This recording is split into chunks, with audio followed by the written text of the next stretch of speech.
Приветствую вас, мои дорогие читатели!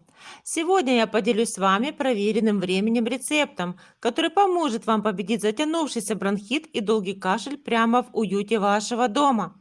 Наши герои этого исцеляющего рецепта – мед, сахар, трехлетнее растение алоэ и внутренний свиной жир. Давайте погружаться в мир природных целительных средств.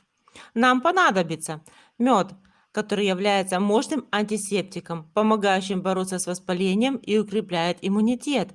Сахар-рафинат, играющий роль мягкого обволакивающего агента, который смягчает раздраженные слизистые оболочки горла. Трехлетнее растение алоэ. Оно известно своими противовоспалительными свойствами, а также способностью увлажнять и успокаивать дыхательные пути. Внутренний свиной жир – основной источник здоровых жиров, который помогает смягчить кашель и облегчить дыхание. Готовим по рецепту. Берем 150 грамм меда и 10 кусочков сахара рафинада. Измельчаем 3 длинных листа трехлетнего растения алоэ. Процедите и добавьте 3 столовые ложки сока в указанную выше смесь.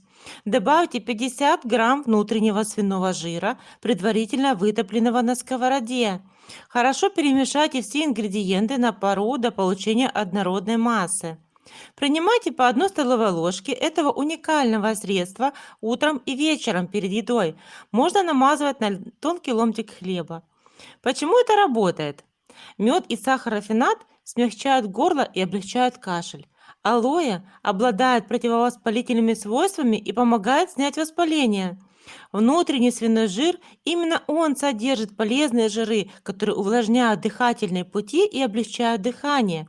Не забывайте, что при длительных симптомах или ухудшении состояния следует обратиться к врачу. Однако этот домашний рецепт может стать вашим надежным союзником в борьбе с бронхитом и кашлем. Берегите себя! С вами снова была Ираида и мой канал «Женские хитрости». Всем желаю любви, счастья и крепкого здоровья. Жду ваших комментариев и лайков. Пока-пока!